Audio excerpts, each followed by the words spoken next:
Wherever you may be, however you may be listening, thank you so much for tuning in to another edition of the Cardinals on SI Podcast. I am Donnie Druin, joined by my main squeeze, Richie Bradshaw. Before we get into the nitty gritty, go to comment, like, subscribe to the channel. All of the support is 100% appreciated. Follow Richie on Twitter at RichieBrads36. Follow me on Twitter at Donnie Druin. Richie Bradshaw. Los Cardinals are 2-0 after another thrilling victory, this time coming courtesy of the Carolina Panthers at State Farm Stadium.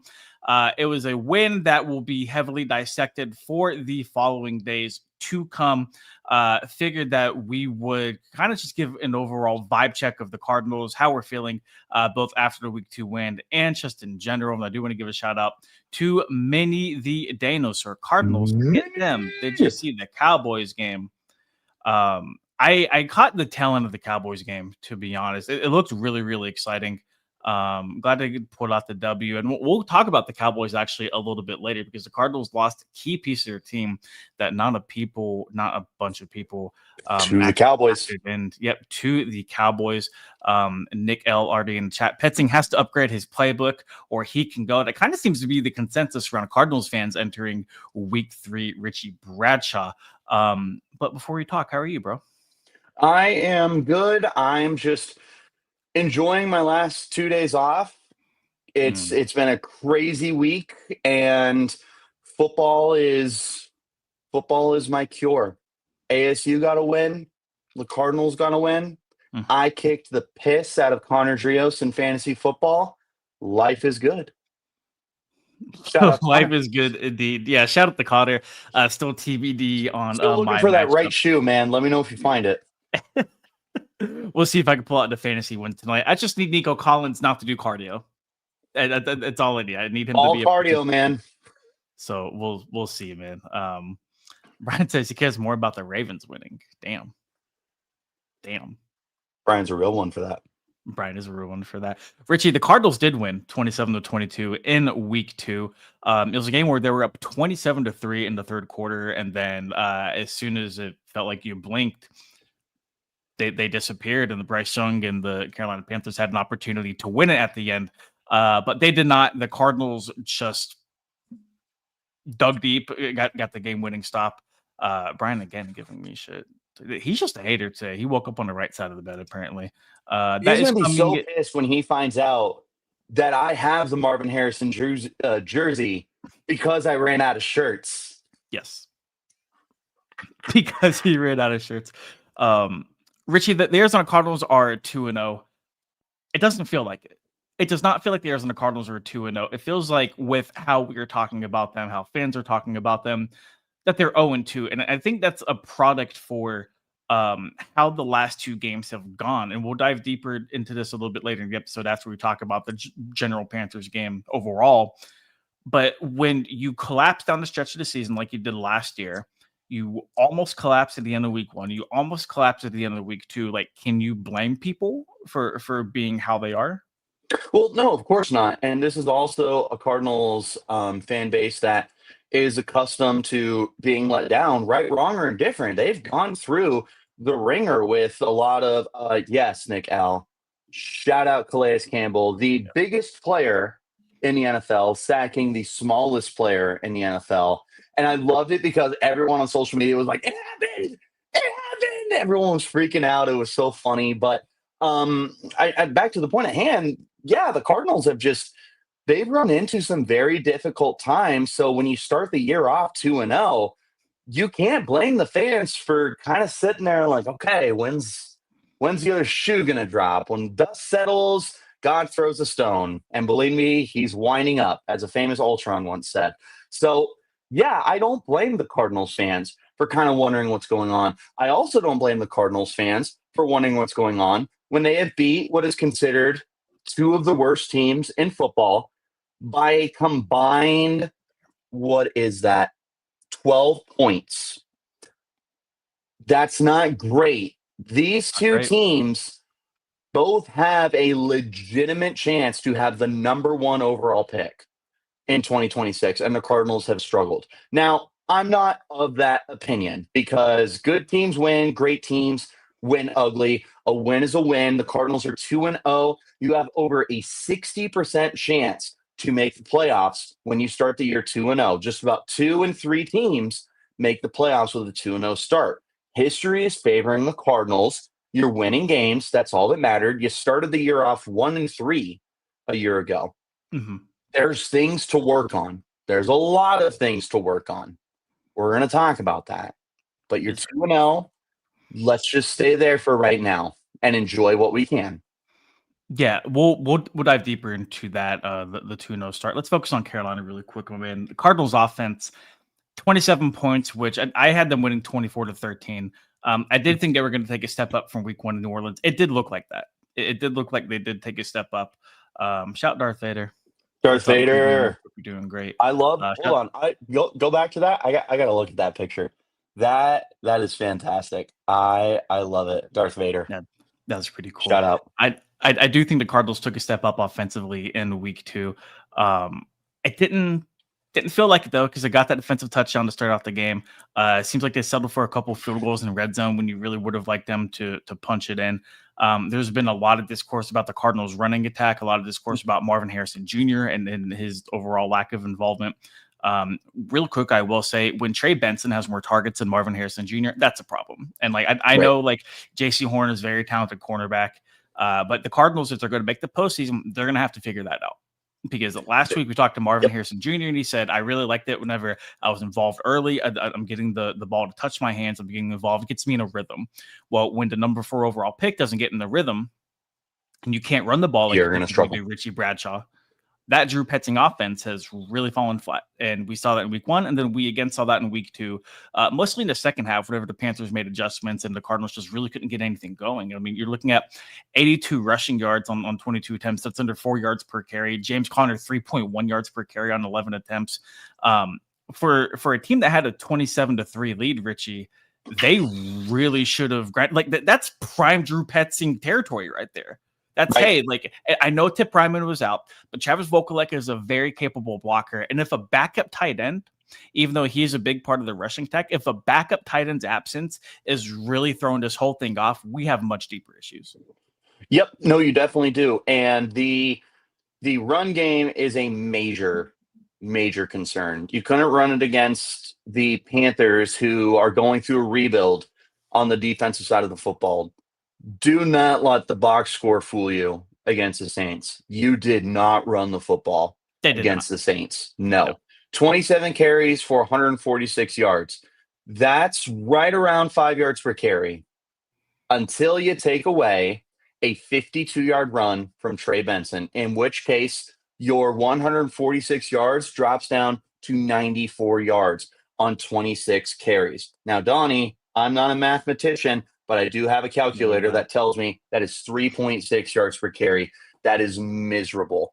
What did a lot of us say all offseason? And honestly, with my content to an obnoxious point where I hated writing about it because I'm like, well, I'm saying the same thing.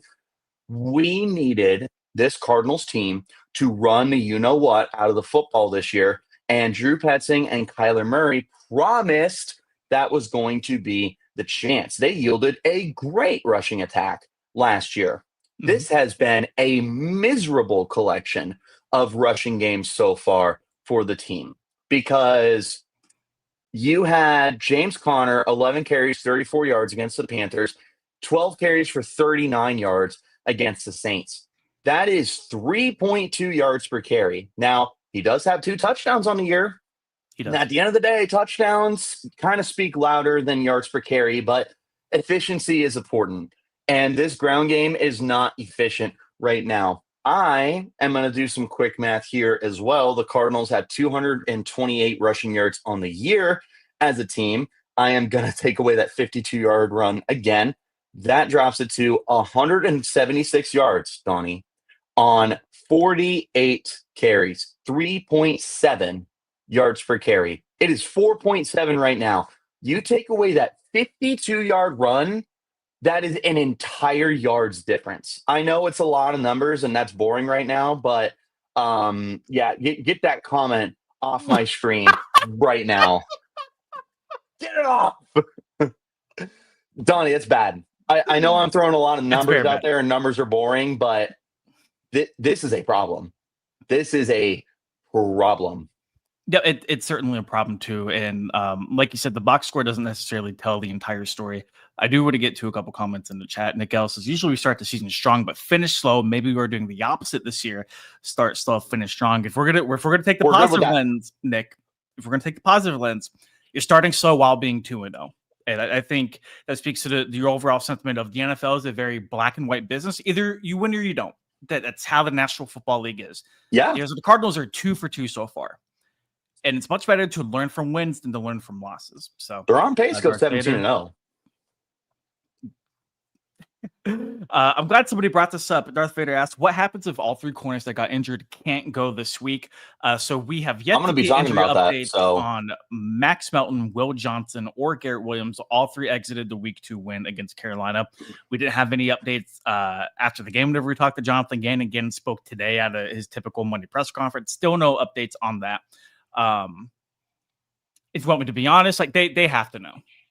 Like either they have like, and Jess Street pointed this out on Twitter, either they have like the worst medical technology known to man, or they're kind of trying to buy themselves more time to figure out what they're going to do. I think it's probably the latter. I think they're still trying to figure things out.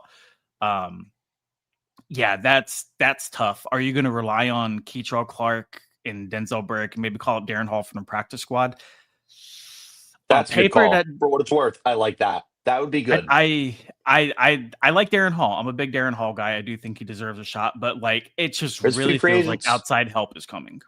Richie Bradshaw will be talking about some free agents to look at, but I'll tease one, Donnie, since you actually noted this to me.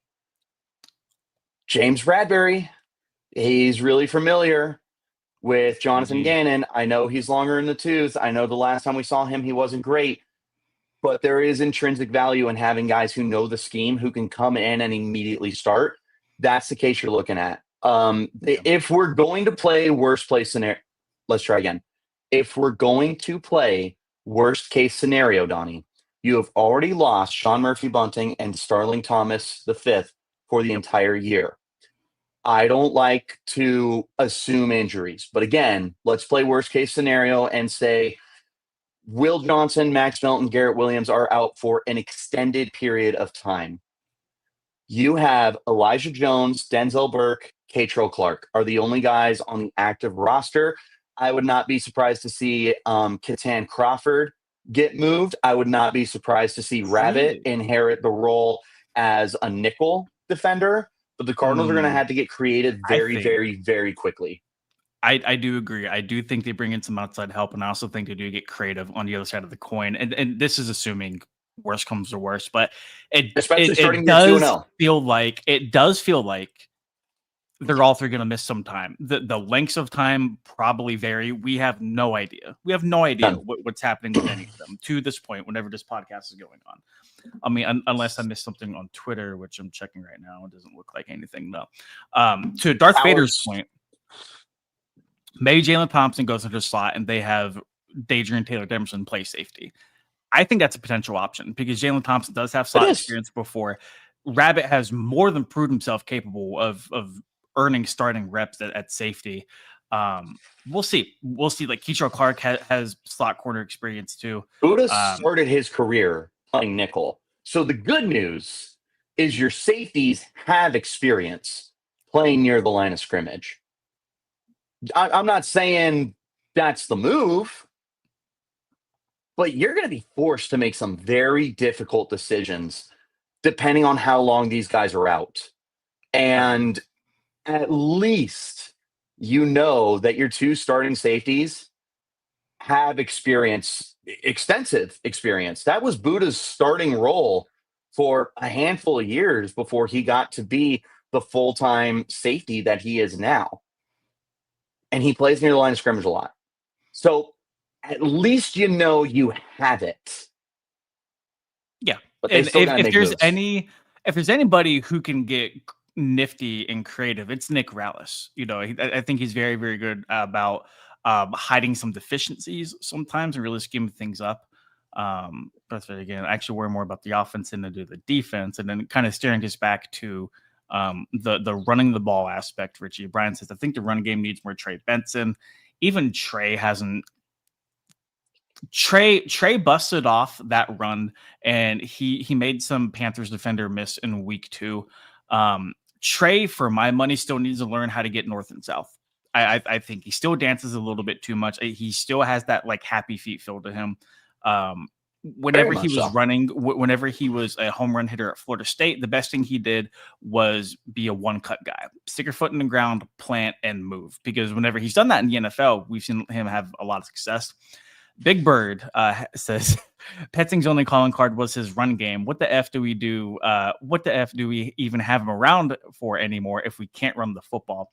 And bring this slide up, courtesy of Tyler Drake. Cardinals are currently 30th in team rushing success through 2 weeks per NFL Next Gen Stats. Only the Raiders, who have yet to play week 2, and the Bengals have posted worst marks up to this point. Richie Bradshaw, the Arizona Cardinals cannot run the football to save their lives. And turning this into an actual conversation, the downfall of the Cardinals' second half collapse, teams keyed in on the run. They didn't allow the play action to get set up. They put the Cardinals in very obvious passing downs. Whenever that happened, they turned them one-dimensional, and you cannot win games more times than not being one-dimensional. When you take away the run, Drew Petzing's offense changes for the worse. We saw it last year. We're seeing it again this year. They're 2-0, but you cannot say that's been mostly because of the offense. You can't. You can't at all. And like touching even further on that, Richie, before I even let you speak, because I'm yapping so much. This is a problem. This is a problem, and nobody wanted to talk about Clayton Adams leaving over the offseason, the former offensive line coach who took the Dallas Cowboys offensive coordinator job. It is night and day evident that he was a big loss. Whenever he left the building, everybody in the facility, Richie, said, this sucks. He was our top assistant. This is a major blow. Okay. Meat. Good. Meat. Please continue. No, you're good. The floor is You yours. finish your thought? Yes, sir. Okay. Yeah. This is one of the things that I had a lot of worries about going into the year. Was good news. The offensive line has continuity. You brought back pretty much all your starters from last year. The line was fine last year. It is not fine this year. No. Now, Paris Johnson Jr. looks good. He looks like he's picking up where he left off. Chef's kiss. Chef's kiss. He is good at football. There are liabilities on the right side of the line. I was not shy about hollering and screaming about that for months, that the right side of the line is a big problem. It is a big problem. But Evan Brown at left guard is whatever, I suppose. I thought he bounced back last week. I thought Evan Isaiah Brown is Adams not has been a Pro liability. Bowler. I would agree. So is Jonah Williams. Yes. Well, I was not a Jonah Williams guy. Froholt has been solid. Has been solid. Yes. But and we expected him to be solid. Mhm. But I liked Evan Brown coming back. I was a fan of that. That Same. is not a good move right now. Isaiah Adams is a liability. He does not look like he should be on a football field right now. Jonah Williams is washed at best. I was saying that they needed to start Kelvin Beachum at right tackle out the gate. That needs to be a move that gets a little warmer as the weeks progress. They are going to be getting Will Hernandez back. Donnie, we got to keep the expectations low on Will Hernandez. He's coming off Airborne. What's going on? I'm glad we have the same thought process there.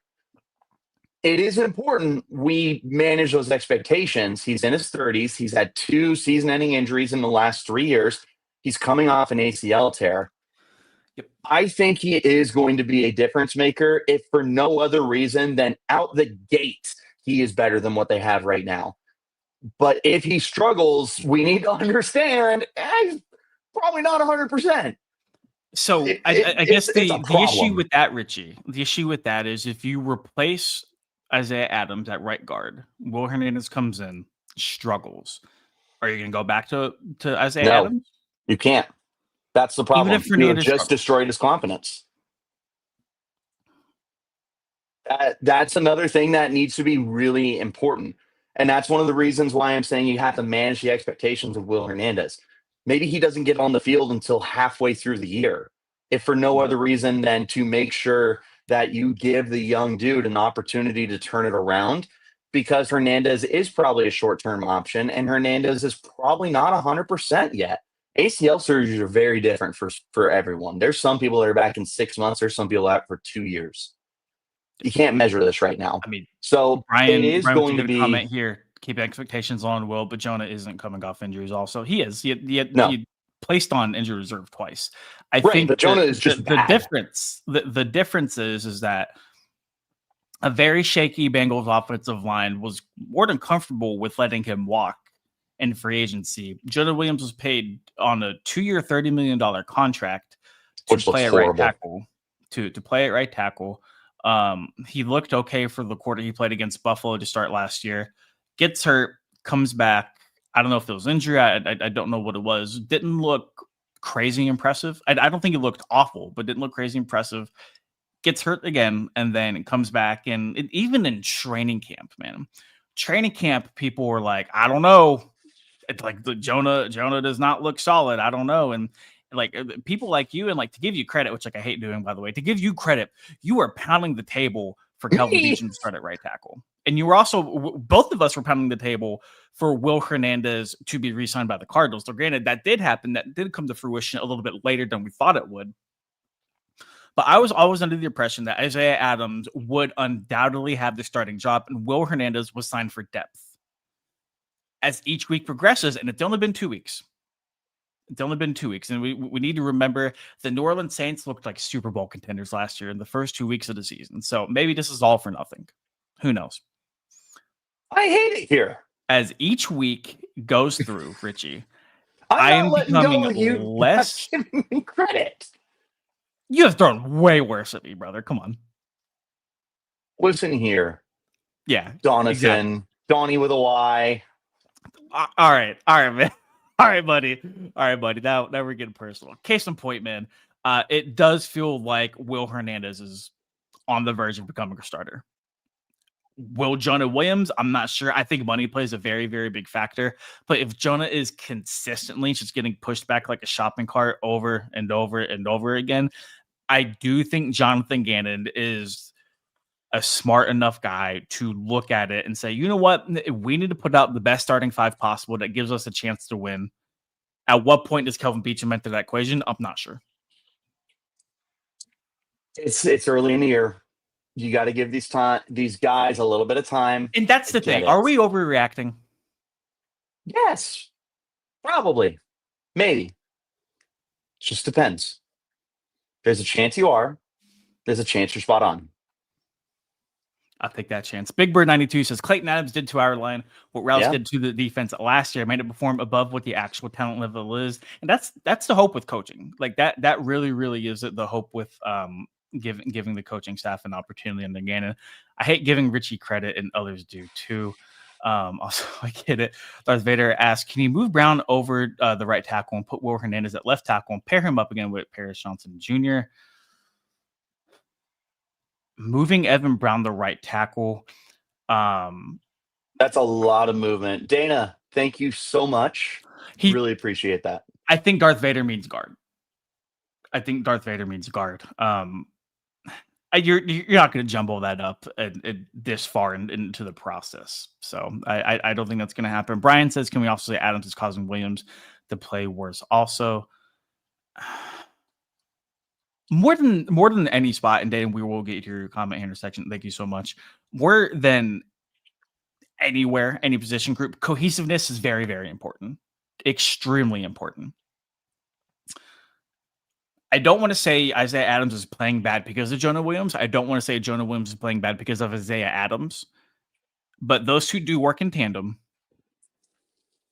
And if one guy is playing great, more than likely the other's probably playing at okay levels too.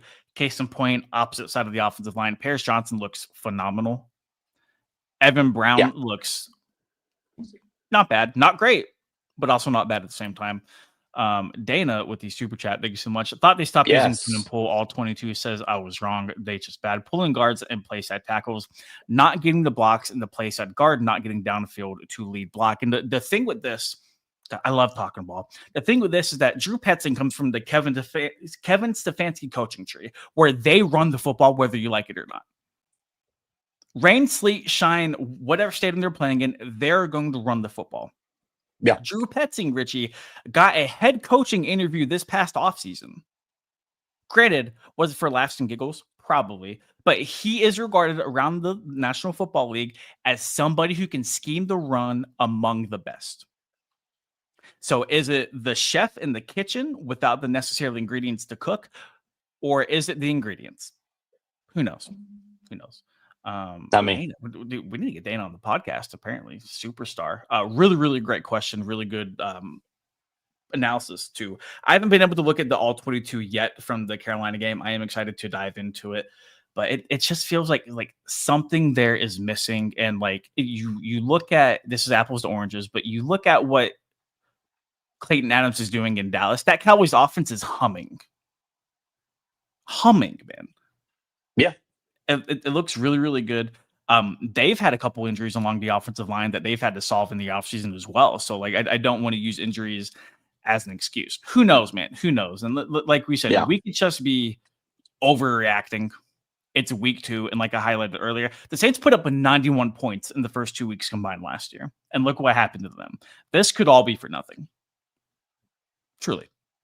Yeah. But who knows, man? It's so early. Like, but these conversations need to be had. I agree. They do need to be had, and what better way for them to be had with two dudes with backwards hat in front of microphones. Dana getting some love in the chat. Analysis on point. I need a working computer right now. Sitting on a kitchen table to finally get repaired. Hopefully get that repaired. T's and P's for you. Flipping it over to the defensive side of the ball. Actually, scratch that. I do want to talk about Kyler Murray. While we're still on the offense, tweet from our buddy Bo Brock at PHNX. Kyler Murray through 2 games, 70% completion percentage, 383 yards, 3 touchdowns, 1 interception, 101.1 passer rating, and 14 carries for 70 yards. I got on a podcast with Kyler Bird following week 1 and not ripped Kyler, but said he was very inconsistent. It was like the prime, hey, this is what Kyler Murray is as a passer. Week 2 looked better. And I think cohesively, when you look at his output as a whole through 2 weeks, I don't think he's a problem. And touching on that, Richie, that interception that he threw, I think was not smart. I think he's just thrown away much earlier. But I do not think that should have been the domino for Carolina to come back. If they score there, is the game probably over? Sure. Who knows? But with how conservative Nick Roush was calling defensive plays for basically the remainder of the second half up until that final drive, I don't think it would have mattered if the Cardinals would have scored or not. I still think Carolina would have made a comeback. I think Kyler is playing fine. I think he's operating as a game manager for the most part. Does he need to be a little bit more consistent? Absolutely. And I do want to highlight, like he had a couple opportunities taken away from him. Like that ball to Marv from that comeback route to the sideline was very, very good. Just went right through Marv's hands. There's been other times where, like we've pointed out, the run game hasn't been exactly helping Kyler. And Kyler was at his best last year, coming off of play action, moving out of the pocket, making things happen out of nothing. When your rushing attack isn't humming like it should be, that's going to cause problems. Darth Vader says, Kyler, what he is because of the scheme? No, because we saw what Kyler was with Cliff. Like, this is just a different version of Kyler, in my opinion. And then Brian says, he should have taken McBride on the interception. I wonder if they go for it on 4th there also. Yeah, but Richie, overall thoughts on Kyler? They're 2-0. The offense doesn't look pretty. Is he a problem? I don't think he's a problem. I don't. He's not a problem, but they're not winning games because of him. That's fair. This is what we saw last year. The Cardinals were winning football games when Kyler was doing the bare minimum. And the bare minimum is don't turn the ball over, move the chains, and lead scoring drives. And that's what he's doing so far this year. So you don't need him to break the script and take over games solo. But that shouldn't be the case for the former number one overall pick and for one of the best athletes the NFL has seen since the turn of the decade. And that's where all the problems come into play. Because if Kyler Murray was a fourth round pick and he was doing this, we're satisfied. It's good enough. But he's not. And he's not living up to his potential. And the mistakes, when he makes them, are dumbfounding. So Steve Big Bird's not afraid to give me my props, unlike I gave you. you props. What do you mean? As much as I don't want to. I'm glad you think my voice is that deep. Big Bird also says, didn't he have something like 11 300-yard passing games at Cliff? Only one with Drew. That is correct, at least on the Drew Pets thing. He only has one 300-yard passing game and multiple touchdowns. I think Johnny Venerable tweeted it out a little bit earlier today. Case in point, and going off what Richie said, like they're not asking him to do that. They're not Cliff Kingsbury. They're not putting the entire game ride or die on Kyler's throwing arm. They are more than comfortable trying to establish the run and getting that going, chewing up clock, retaining possession, and playing really good defense, and having Kyler operate as this glorified game manager who has the ability to make something happen out of nothing if needed. And I think Right. the issue, just speaking on Kyler, the issue with Kyler is how routine can we get? Are we okay with the 5-yard outs? Are we okay with the 6-yard slants? Are we cool with dinking and dunking our way down the field as opposed to trying to make something happen for the sake of doing it? Right. That's the other problem. Do you want Kyler to play hero ball when we know what that looks like? He can lead game-winning drives. He's He got did so last year. right. Richie, how many times before the bye week was Kyler Murray asked, hey, we need 3, march down the field? And he did it. How many times? Dude, plenty. Yes. And he is solid, man. But we've also seen that he will lose you games, and he is a liability at those times. So it's a dice roll. It's a coin flip. Kyler, we need a game-winning drive. Okay, we're either going to get it or we're going to have a really frustrating loss. And that's what kills you as a Cardinals fan is you don't know if you can trust Kyler Murray on a game-to-game basis. Yeah, I'm getting Thank you. close in the chat. Get that propane in the chat, baby. All right. It's always a great day when Hank Hill's in the chat. I'm just saying, like that makes my day. Absolutely makes my day. Richie, I think you brought up all really good points, as Big Burn 92 said. Dennis says there's a lot of passing downs where the scheme is broken, either too many receivers in one area or routes not hitting the break at the end of the drop. Also adds K1 isn't always throwing in rhythm at the end of his drops on the well-designed concept. Yeah. Basically, I don't know where the breakdown is. Because Cliff, it was like, hey, like we can throw across the yard all day. Like Kyler's going to put up 350 routinely. But, you know, we're not going to be able to run the ball. Whenever we do, it's out of shotgun. And that's not going to be as effective as getting James Conner downhill in single back or I formation. But on the other side, it's like, okay, well, what are we doing? What are we doing, Kyler? Hey, buddy. Our guys are wearing the red jerseys. Yeah, you know. Darth Vader asks, why did we take Marvin Harrison Jr. 4th overall? Because he's great. I don't think Drew is using Marvin Harrison Jr. right. I do think Richie Bradshaw, this is a very good point. When we compare, because Marv is always going to be compared to the guys in his class. That is how it is. Malik Neighbors is being force-fed in New York. Malik Neighbors is the number one option runner pass for the New York Football Giants. Your boy Cam Scatterboo looked great. I was going to say, not run. That's the people's running back. Malik Neighbors is being force-fed the ball. Marvin Harrison Jr. is in an offense that will run the ball 25, 30 times a game, always, no matter what. Is behind Trey McBride in terms of passing options. Right, wrong, or indifferent. There's so much working against him in terms of putting up numbers. How much of that, not even how much of that is Marv's fault, but like Marv himself is still trying to find his footing as an NFL receiver. Like he bulked up over the offseason. He looked pretty good at the end of last year whenever him and Kyler were connecting, whenever they stopped using him as like a 50-50 jump ball go route kind of guy. He looked good But week 1 against he the did Saints. look good week 1. He did. I think he's super talented. I think he hasn't scratched the surface of what he could be yet. I do think there's some mismanagement in terms of not getting him involved early and in terms of what he is as a receiver. But dude, unfortunately, like he's just like in the Drew Petzing offense, like he's not going to be what he should be. Can we call it how we see it for a second? Like Marvin Harrison Jr. is not going to hit his potential currently in this offense. Is what it No. is. Right. And it's not his fault. And scheme is so important for these guys. It's not a surprise when you see NFL players go from bust status to star status based off of coaching. And that's one of the things that kills me when we talk about Marv being a bust. It is way too soon for that. If you want an 100%. example, look at what's going on in Jacksonville. Brian Thomas Jr. is not off to a strong start this year. It's a new offense. It's going to take some time to get adjusted. Brian Thomas Jr. went over 1,200 yards last year and made the Pro Bowl. The coaching matters. And we are not in a good spot right now with where this coaching is for Marvin Harrison Jr.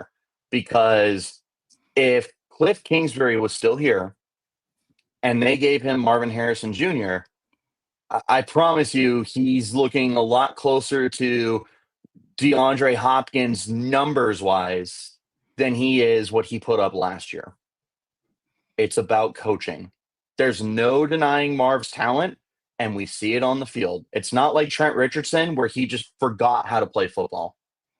We see it with Marv, but he's not being used correctly. I would agree. Hank Hill says, "Love this podcast. You guys rule. You rule, Hank Hill. We love you. you. Do roll Hank Hill. Well, there's a great comment that you're skipping, Donnie. Oh, I don't think You went right past it. Yeah, you got. Robert says on the Kyler Murray interception, Nope, that's arm not was the hit one. as he was throwing. Robert, I do agree. His arm was hit while he was throwing, but I think the argument with the Kyler pick was that he just got the ball out of his hand sooner. He kind of danced around the backfield a little bit before trying to make a play, and then that is what happened. Big Bird says Mar should have caught a few of those balls for sure, but he's still not being emphasized nearly enough in this offense. 100% agree. Dana says Rome's starting to get it too, despite the Caleb Williams panic throws. As a DJ Moore owner, I'm well aware Rome Odunze is tearing it up in Chicago. Well aware. Richie, did you see Cam Scatterboo's first touchdown yesterday? I sure did. And it had me ready to run through a wall. That's my man. Brian, that's the people's running back. Brian says Marvin's not high point balls. It makes zero sense, but like that's not what he did at Ohio State. No, Marvin he Harrison carved Jr. you up was in the middle of the field. Calvin Johnson. Yeah, Marvin Harrison Jr. was the number 4 overall pick because his genetics are crazy, his build is crazy, his ability to run routes is crazy. Like he is everything as a premier prospect that you would have wanted out of a receiver. He's not Calvin Johnson. He's not Puck. You know what the problem is, Donnie? What's that? He's 6'4". So there's that typecast because he's supposed to be able to go up and get it because he's taller. Who are some of the best jump ball receivers you've seen in the last decade? I can tell you the first Julio two Jones, that pop Calvin in my Johnson. head. Good. Those are up there. I would tell you, first couple that came off my head were DeAndre Hopkins, 6'1", Des Bryant, 6'1". It's not necessarily about your height. It's how you play the game. Antonio Brown's a great jump ball guy. He was 5'11" in cleats. Yeah. It's not about the height, but that's a lot of what goes into the way that we think about these things. Okay, well, why isn't he a jump ball guy? Yeah. It's just not his game. Okay, he's 6'4". You're right, and that's just not his game. Well, this receiver's 5'9". How come he's not a speed threat? Because that's not his game. Every guy is individually based. It's not about the way they look; it's the way they play. Marv's not a jump ball guy. He's more of a Keenan Allen guy, where he's going to get to the middle of the field and he's just going to get those run after catch yards. He's going to dice you up as a route runner. He is Keenan Allen. He is DJ Moore. He is Wes Welker. Who are some of your other great route runners? That's Marvin Harrison Jr. Yeah. So we just got to Amari. get him more involved in Amari Cooper. Yes, that's a great one. You just got Yeah. to get him Not a involved in that 50-50 ball intermediate guy, game. but superb route runner. Is Right. Marvin Harrison Jr. on that same level as a route runner? No, not yet. Right. Well, he can be a jump ball guy, but you're asking him to be Mm, the designated jump ball guy. Don't mm. do that. That's why you're not getting the success out of it. Is you're trying to typecast him that way. The Cardinals That's why have it's not a working. 50-50 guy. The Cardinals do have a 50-50 guy. His name is not Marvin Harrison Jr. His name is Michael Wilson. He got 2 targets yesterday. And also Trey McBride. I've said numerous times in the press box, why are we not isolating Trey McBride in the end zone? 1-on-1, you put Marvin Harrison Jr. out there. Doesn't work. Cool, whatever. I think Trey McBride is more than capable of dominating somebody, putting somebody in the body bag in the end zone. I I think mean, he I'll needs say the more end zone unpopular targets. thing. I don't think they have a jump ball guy right now. That's fair. That's fair. I I don't I think think there's a more so guy on this I was roster. focusing more so on like the 50-50 aspect. Like, hey, like if it's me and the defender over there, Sure. who, But who's going to get it done? Michael Wilson, 6'3", Trey McBride, 6'4". Mm-hmm. It's not, I don't see a guy on this roster that is my 50-50 ball. And I it's think not Michael that you Wilson has need been that guy, more than but capable of being the sure, 50-50 guy. but that's not the strength of his game. And Drew Petzing's offense is demanding that you have a 50-50 ball guy, and it's not on this team. That's one of the reasons why the passing game is struggling. You're trying to force an issue that is not present. If a Des Bryant or an Antonio Brown is your number one receiver who do win the 50-50 Mm-hmm. balls, I think there is a drastic difference in how this offense operates. I Yeah, understand I it would just agree. named 2 very good football players, but Yeah, those are also just some of the best deep ball guys. Those are some of the best go up and get it guys. It's just that is what it is. DeAndre Hopkins made a living off of posting up guys. mm-hmm. They don't have that. And trying to I would agree. force these players to turn into that is the problem. Marvin Harrison bulked up and looks like David Boston out there, but he's still not mossing guys. You know why? Because that's just not the way he plays the game. It doesn't matter aesthetically how you look, it's about how you play the game. You don't I have a would 50-50 guy. That's not a bad thing, but it is for an offense that's trying to force the issue. I would agree. I don't think Drew Petzing's offense necessarily demands a 50-50 guy. I think they're demanding a Marvin Harrison Jr. to be a 50-50 guy. And I think that's where the problem aligns.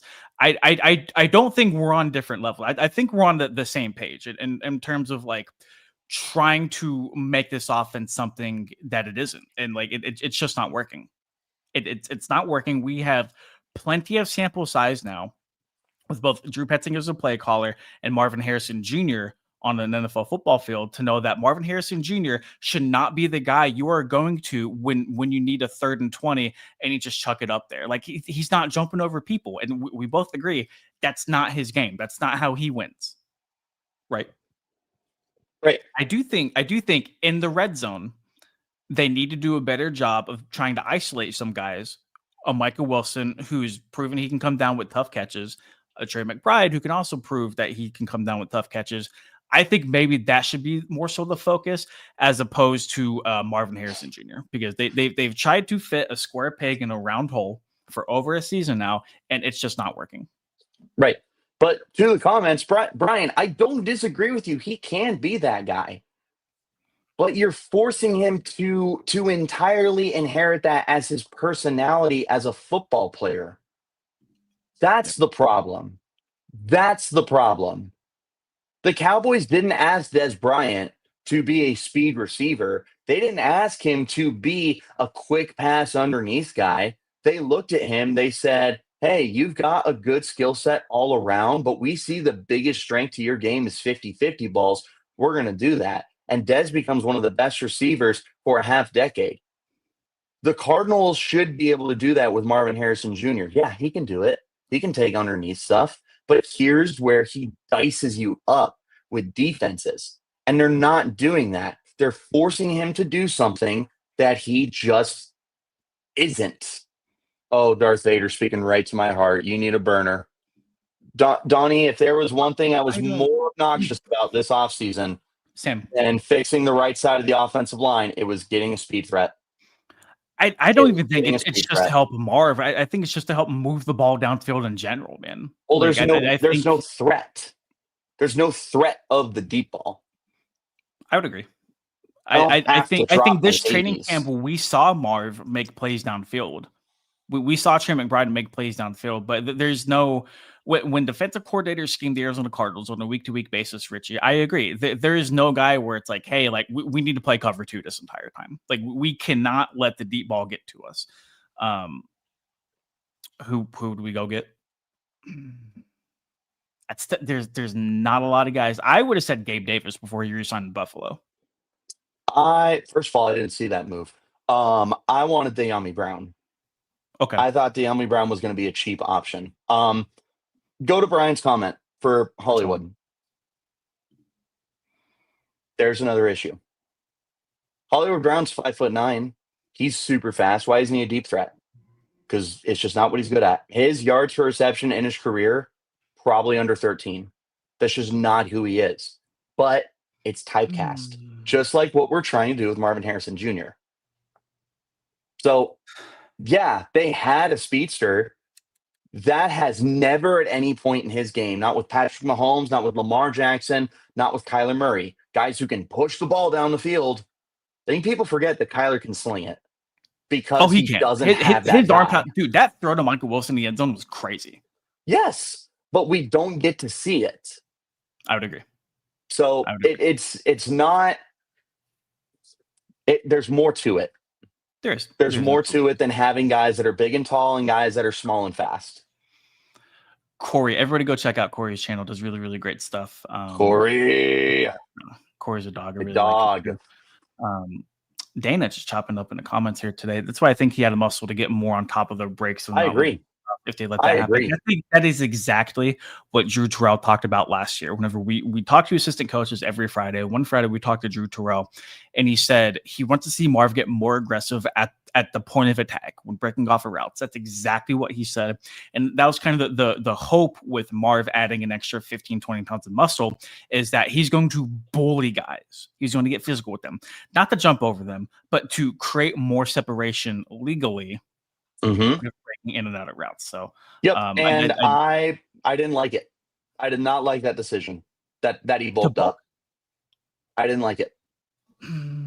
I didn't like it because that's exactly why. They want him to be something he's not. So Marv's like, okay, well, let me see what I can do. Now, we're 2 games into the year. It hasn't impacted his play yet. And I have no reason to say otherwise. But that is 100% the reason why he added the mass was because the team was demanding he do that. Brian, here's your fun Ravens comparison for you because the Ravens asked Lamar Jackson to bulk up and he got up to about 230. He was still good, but he dropped that weight again and he's back to being better than ever. Sometimes asking someone to do something that just isn't in their game, especially when it comes to adding body mass, is not the best thing you can do for these guys. It's way too early for Marv. It's 2 games in.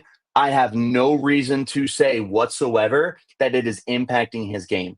But Dana is right. That is the reason they asked him to add the mass. And if it doesn't work out, it's not Marv's fault. That was a coaching decision that said, hey, you got to add it. Well, Dana was saying he had more muscle to get open at the top of breaks, not to jump over people. Whenever he's breaking off of the stem, that was Dana's point, and I do agree with that. I don't think the Cardinals made him add muscle over the course of the offseason just so he can try to be Calvin Johnson. I think they wanted him to add more muscle so he could be more physical with guys and maybe win some more of those one-on-one battles whenever they're getting really handsy at the top of the routes, whether he's trying to break inside, outside, back, whatever it might be. Right, And but they're also, asking him to I win the do way think they want him to win,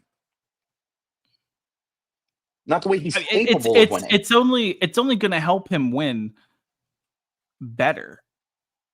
If Marv needs to create separation on a comeback route, Richie, he needs to create that separation. The added muscle mass is only going to help him push off and break back to the sideline. That's what But I'm that's saying. not true. Route running and speed is how you create the separation. It The doesn't matter how physicality big you are. absolutely helps. It absolutely does.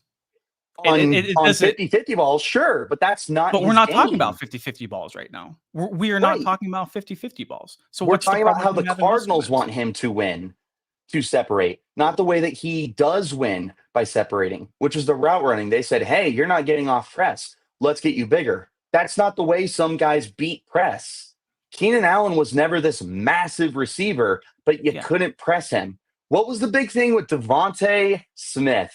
yeah, He's too thin, but you can't beat what you can't touch. You yeah. can't I'd press agree. him because he's a great route runner. Imagine if the Eagles told Devontae Smith coming out of college at like 190, hey, we need you to play at 230. That ruins who he is. Sure, That ruins the entirety of what makes Devontae Smith such a good football player. I would And agree. that's what they're doing with Marv. That They is not say, the point. hey, we want you to get out of your comfort zone with what makes you really good, and we want you to do it the way we want you to. You're forcing coaching instead of coaching around your good football players. I would agree That's with the that point. difference. I would agree with that point. I still think Marv and all the other NFL rookies, because you see these transformations, Richie, over and over again. Whenever it comes to rookies entering their second season, they get a NFL season under the belt, and they really get that full off season of NFL strength conditioning and dieting. Players naturally bulk up when they get to the National Football League in years 2, 3, and 4. Naturally, Agree. But that does Marv. not look like what he is. I've compared him to David Boston for a reason. He looks unrecognizable from year one to year two. He's massive. I'm not saying that's a bad thing. What's a bad thing is they're making him do it.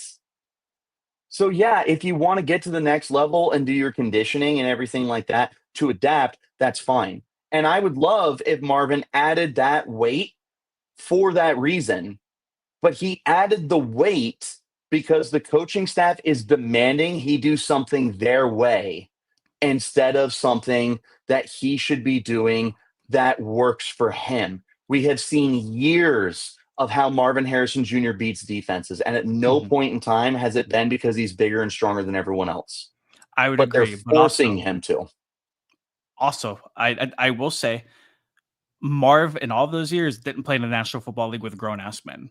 I like he needed to add to his frame. The amount of muscle or the amount of weight, whatever it might be, is very debatable. It is what it is.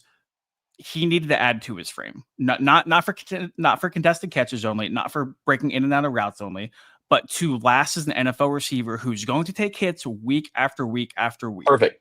We agree with that. Cool. Absolutely. I do not disagree with that whatsoever. You have to when you get to the pros. Yeah, absolutely. Devontae Smith's not still 190. I'm Right. sure he has put on 10 plus pounds, but he did it naturally to adapt to the next level, not because the Eagles forced the issue.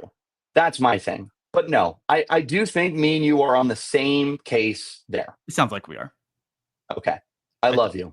I love you too, brother. Corey says, Anthony Gannon continuing to say the ball should go where the ball needs to go. Shouldn't pass plays past 5 yards, have multiple options. Absolutely hate this pass scheme. Gannon has made numerous comments throughout the years or throughout the start of last year up until now of needing to get Marvin Harrison Jr. going. Right. And like Marv, like I said earlier in the episode, Marv talked to us last week and said, I like getting the ball in my hands early because it lets me get into a rhythm. And when you're the number 4 overall pick, when you're the number 1 receiver on the offense, that's kind of a priority, right? That's kind of a priority, but not in the Drew Petzing offense. And for the reasons we've highlighted so many times, And you're getting a lot of love in the chat, my man. Both Corey and Oh Carmelo. man, Donnie, this has got to be eating you alive. Nah, You man. hate. You said you hate when I get my props. I hate giving you props because it gets to your head like it is right now. My point is Because so I'm right. proven.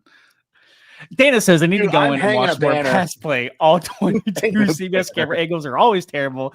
I've gotten through the first quarter so far because I did a deep dive on the run game and Darius Robinson. Speaking of D-Rob, man, a lot of people hating on him for his start to the season.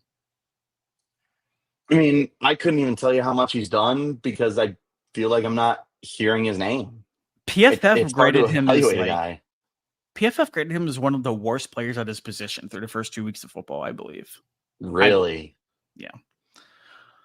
But let's take a look because I actually do have PFF up 108 out of 114 for defensive linemen. Not great, Bob. Not great. See, that's what I'm saying, Corey. I forget he's on the field. I forgot Robinson was playing yesterday. They do rotate their guys. It's not like Robinson's out there for like 50 snaps, man. Right.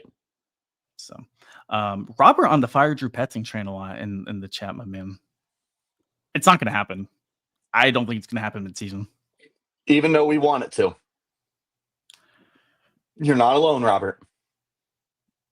We shall see. Richie, any closing thoughts, my man, before we get out of here? I don't think so. I think that we kind of touched on major points. I think we did a good job emphasizing that it's early in the season. There are definitely some overreactions, but at the same time, there are conversations that need to be had. Back to you, Don. We had them. I think we had them. All right. Let's get out of here. I got some pizza to eat and some Monday Night Football to watch. I'm sure you do as well, Richie. I got some Costco carne asada I'm cooking up tonight, baby. Yep, you might be smelling that all the way in Surprise. That sounds so good, man. Darth Vader, before we got out of here, hey, Rich, just wanted to let you know, thanks for the comment. The picture happens to me, my daughter wearing the helmet. That's pretty cool. Oh, very nice. That makes it even better. No, I absolutely love that as a football fan and as a Star Wars fan. No, that's awesome. I love that there's a little memory attached to it, not just, like just putting it together for it being cool. So, yeah, thank you, Darth Vader. I appreciate that. That made my day. To end it on a Darth Vader quote, beam me up, Scotty. I am Donnie Drew, joined by Richie Bradshaw. Follow him on Twitter at RichieBrads36. Follow me on Twitter at Donnie Drew. And comment, like, subscribe to the video and the channel. All the support is definitely appreciated. We'll be a little bit later this week, back and better than ever to preview some of the Cardinals 49ers matchup in week 3. But until